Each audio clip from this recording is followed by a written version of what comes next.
Salut à tous, on va en parler sur tous les matchs du week-end, direction le 5e tour de la FA Cup. Wolverhampton a perdu face à Liverpool 3-1. Un but de Wang Hee-chan pour les Wolves, un but d'Andrew Robertson, un but de Mohamed Salah et un but de Curtis Jones. Alors, première période,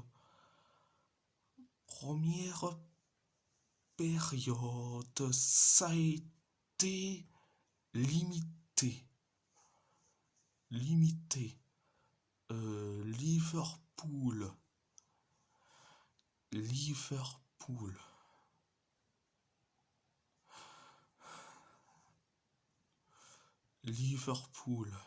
s'est créé une tonne d'occasions, et quand je dis une tonne d'occasions, c'est comme ça. Donc c'était la première période. La deuxième période, ça a été catastrophique. 6 minutes après le coup d'envoi de la deuxième période, on encaisse le but du 1-0. C'est Andrew Robertson qui met le but du 1-0 après le 1-0. 2 minutes plus tard, on encaisse le but du 2-0. C'est Mohamed Salah qui met le but du 2-0. Après le 2-0, on s'est créé que 2 occasions, et pareil pour Liverpool. Et après, on encaisse le but du 3-0 et 1 et 2 et 3-0. C'est Curtis Jones qui met le but du 3-0 et 1 et 2 et 3-0. Après le 3-0, on s'est créé qu'une seule occasion. Liverpool s'est créé que 3 occasions, et après on inscrit le but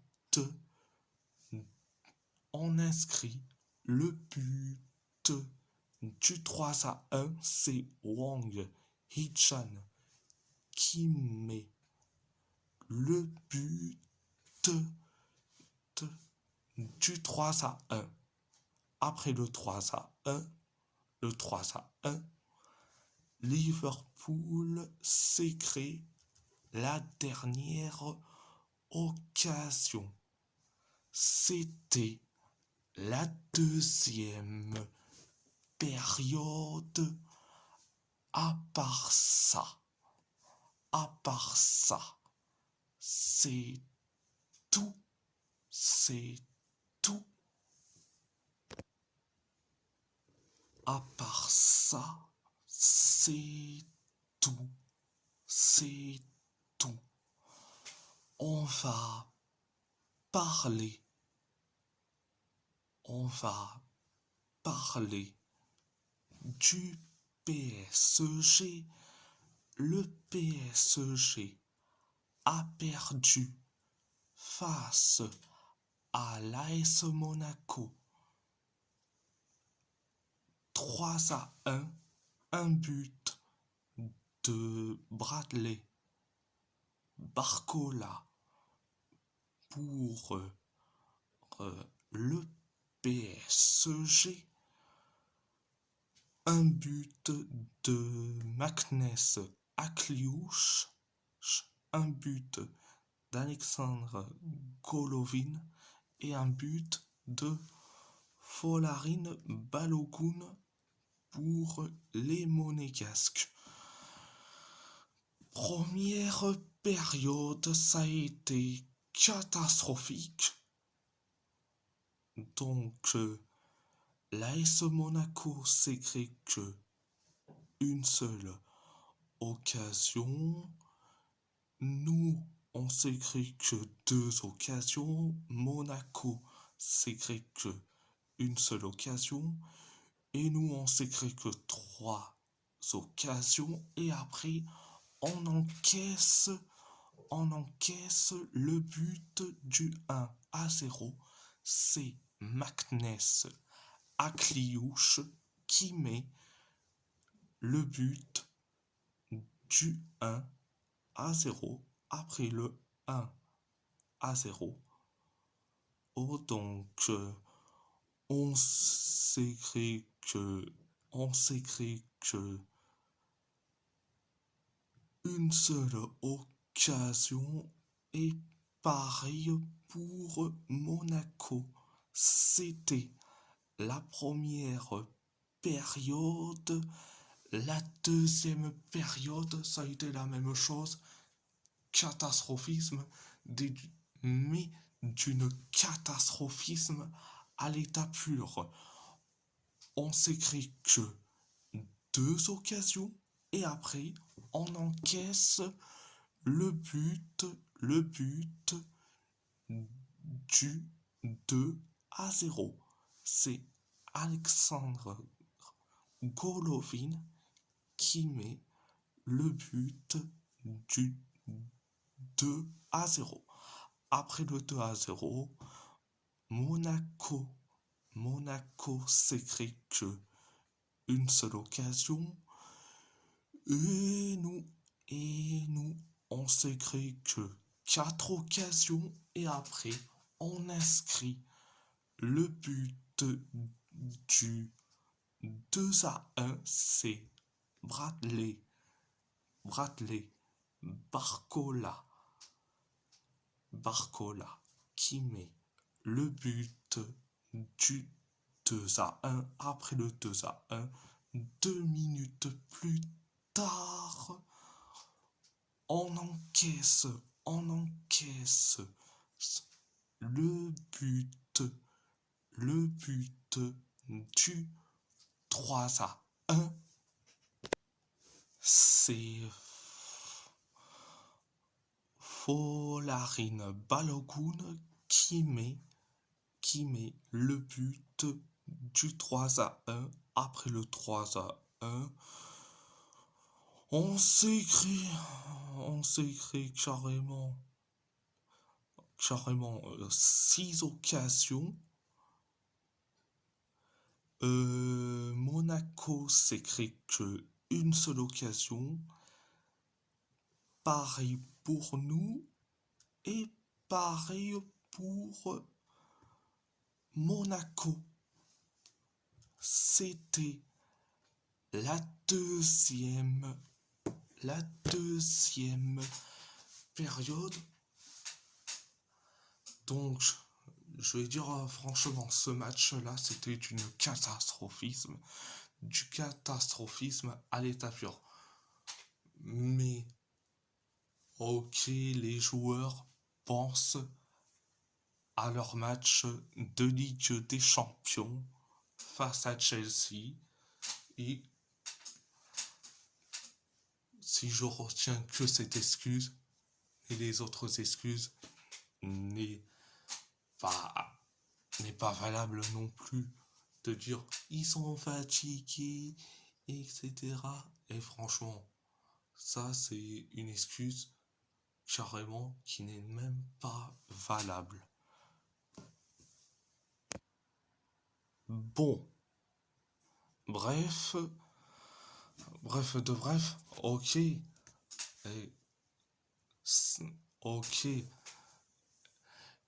les joueurs pensent au prochain match face à Chelsea, ok, mais par contre, mais de le dire ouvertement, ah, les joueurs sont fatigués, non, c'est pas une excuse valable. Donc, voilà. Ah, bon, bref, à part ça, c'est tout, c'est tout. On va parler de Galatasaray. Galatasaray a gagné face à Beşiktaş 1-0, un but de Victor Osimhen et un carton rouge de Leroy Sané. Première période, ça a été bien, mais sans plus. Donc, Beşiktaş s'est créé une seule occasion. Nous, on s'est créé que 3 occasions. Beşiktaş s'est créé qu'une seule occasion. Et après, on inscrit le but du 1-0. C'est Victor Osimhen qui met le but du 1-0. Après le 1-0, on s'est créé que une seule occasion. Pareil pour Beşiktaş. C'était la première période. La deuxième période, ça a été limité.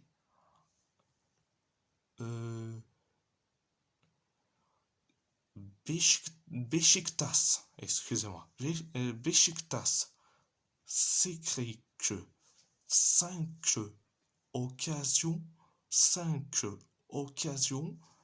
Nous, on s'est créé que une seule occasion. Beşiktaş s'est créé que 2 occasions. Et nous, on s'est créé que une seule occasion.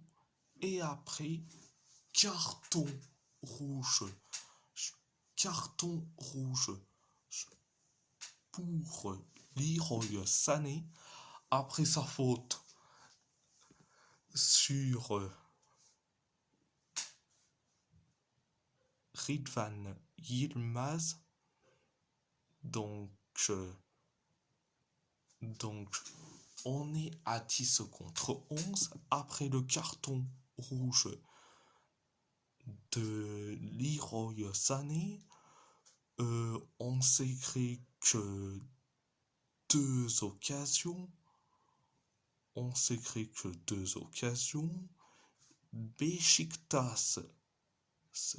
Beşiktaş s'est créé que 4 occasions.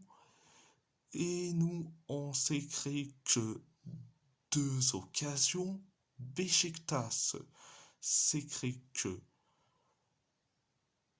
carrément en une tonne d'occasions, et quand je dis une tonne d'occasions, c'était comme ça, la tonne d'occasions, et nous on s'écrit que une seule occasion, et Beşiktaş s'écrit la dernière occasion. C'était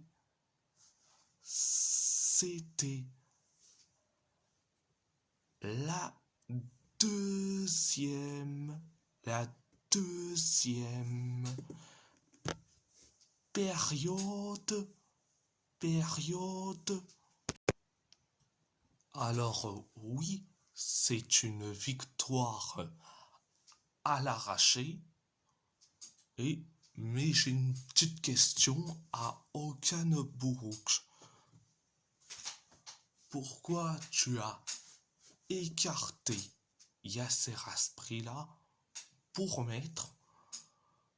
garder dans la feuille de match, et surtout titulaire en plus, Leroy Sané. Il est nul, il sert à rien ce mec. Il sert à rien ce vieux mec sur un terrain de football. Mais j'ai bien compris pourquoi tu as écarté Asprilla de la feuille de match. C'est pour garder Leroy Sané. Mais c'est complètement horrible. Quel message t'envoie aux jeunes joueurs et surtout aux jeunes joueurs qui sont des ailiers droits de métier. Je pense à Asprilla, mais je pense aussi à Can Armando Gunner, qui se disent mais pourquoi Leroy Sané joue tous les matchs mais il est nul. On me convoque pas parce que je suis hyper bon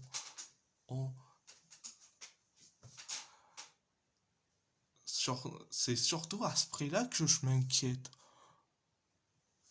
de autant. Parce que, ok, c'est que un prix, mais franchement, je m'inquiète. Mais bon, Leroy Sané sera suspendu face à Başakşehir. Ben, c'est tant mieux. C'est tant mieux. C'est tant mieux déjà, donc c'est tant mieux. Mais qui va jouer au poste d'ailier droit face à Başakşehir, le prochain match de Super League, bien sûr. Et j'espère pas que ça va être Noah Lang. J'espère que ça soit Asprilla ou voir Can Armando Gunner. Au moins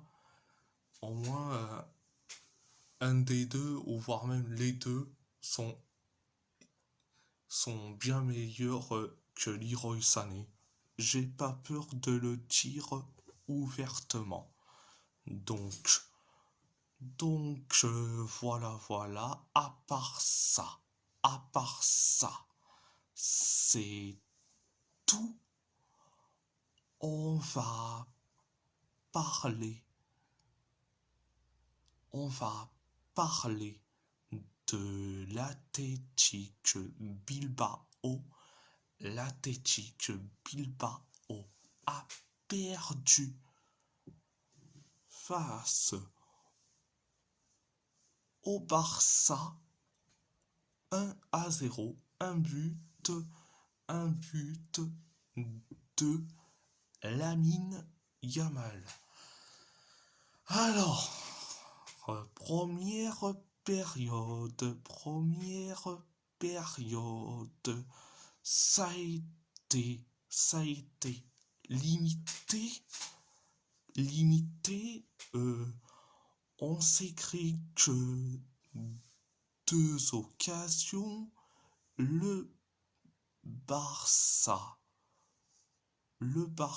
s'est créé qu'une seule occasion et nous on s'est créé que une seule occasion et le Barça c'est pareil, c'était la première période, la deuxième période, ça a été catastrophique.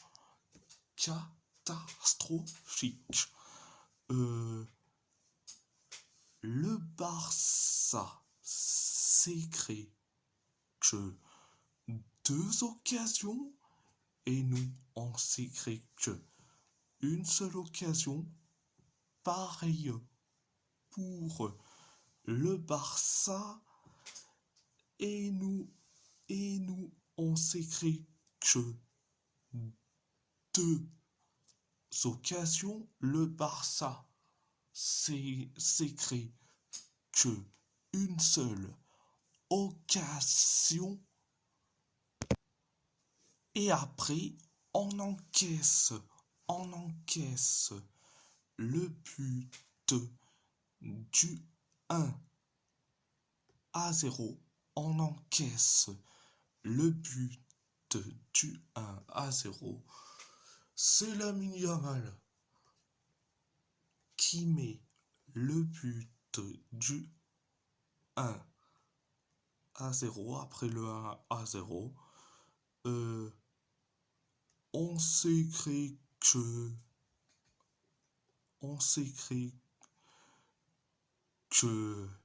4 occasions. C'était la deuxième période.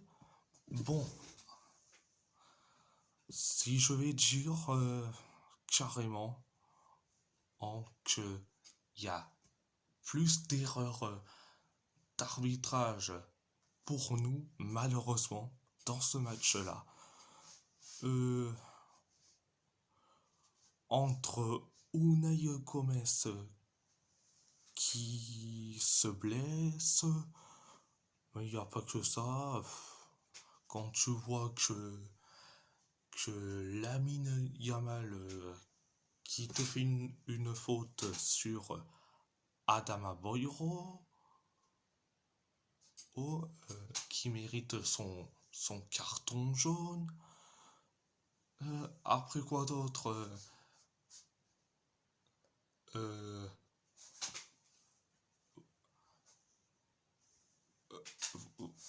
il y a Johan Garcia qui te fait carrément allez, qu'est-ce que je peux dire ouvertement, mais c'est digne de Harald Schumacher contre Battiston et c'est Johan Garcia contre Aymeric Laporte. Il aurait pu avoir un carton et un carton rouge à la limite parce que ce qu'il fait, mais franchement, c'est limite du Harald Schumacher, le Johan Garcia. Ah, mais quoi d'autre?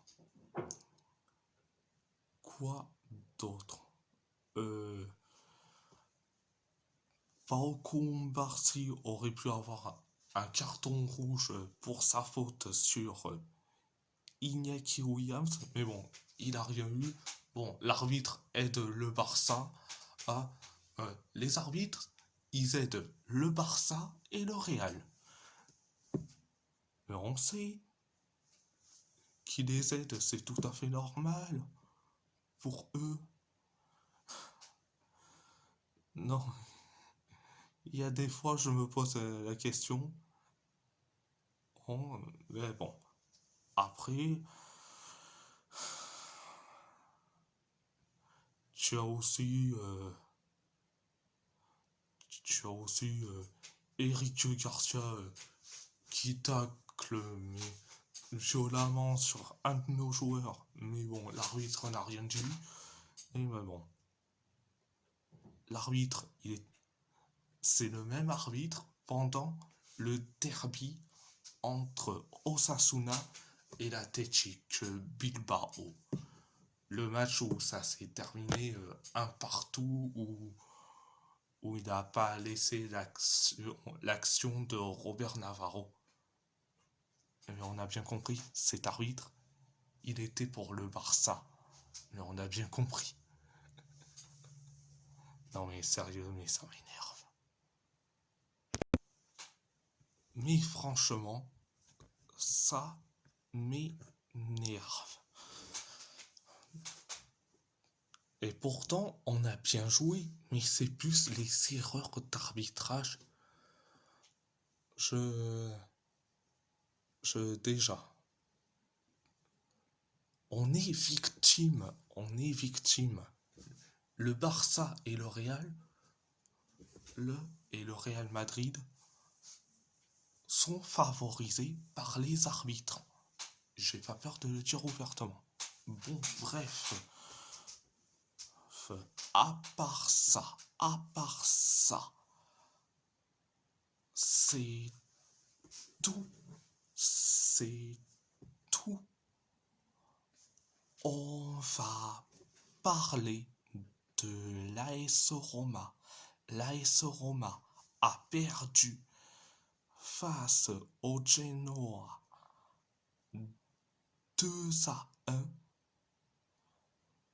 Un but sur penalty de Junior Messias et un but de Vitinha pour le Genoa.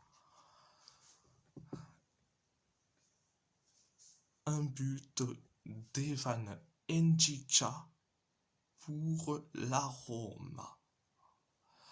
Alors, je sais que beaucoup vont me dire, mais Vitinha, c'est le milieu de terrain du PSG à ne pas confondre. Vitinha, l'avant-centre du Genoa, c'est l'avant-centre du Genoa à ne pas confondre avec le magnifique milieu du PSG. Bon, bref. C'était juste un petit rappel. Donc, voilà. La première période, ça a été limité. On s'est créé que une seule occasion. Le Genoa s'est créé que 2 occasions et nous on s'est créé que une seule occasion et le Genoa s'est créé que 2 occasions. C'était la première période. La deuxième période, ça a été catastrophique.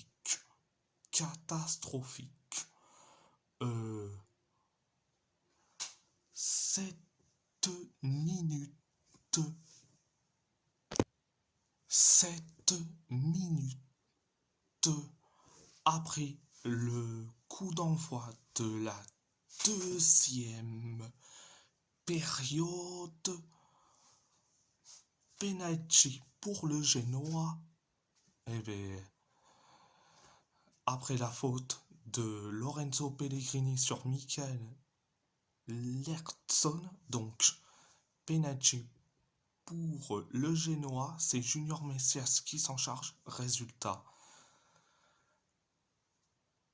penalty transformé et on encaisse le but du 1-0. Après le 1-0, 3 minutes plus tard, on inscrit le but de l'égalisation, un partout. C'est Evan Ndjika qui met le but du 1 partout. Après le 1 partout, on s'est créé que une seule occasion. Pareil pour le Genoa, pareil pour nous. Le Genoa s'écrit que 2 occasions et après on encaisse le but du 2-1. C'est Vitinha qui met le but du 2-1. Après le 2-1, on s'écrit qu'une seule occasion. Pareil pour le Genoa. Et pareil pour nous. C'était la deuxième période. À part ça, c'est tout. On va parler du FC Porto. Le FC Porto a fait match nul face à Benfica, 2 partout, un but de Andreas Schelderup, un but de Leandro Barreiro pour Benfica, un but de Victor Froholt et un but d'Oskar Pietuzowski pour les Portistaches. Première période, ça a été bien. 10 minutes après le coup d'envoi de la première période, on inscrit le but du 1-0. C'est Victor Froholt qui met le but du 1-0. Après le 1-0, on s'écrit que une seule occasion. Pareil pour Benfica, pareil pour nous. Benfica s'écrit que 2 occasions. Et après, on inscrit le but du 2-0. C'est Oskar Pietuzowski qui te met un but du 2-0 après avoir balayé et voire défoncé, bousillé Nicolas Otamendi dans le sens du terme. Donc 2-0. Après le 2-0, on s'écrit une seule occasion. Donc voilà, c'était la première période. La deuxième période, ça a été catastrophique.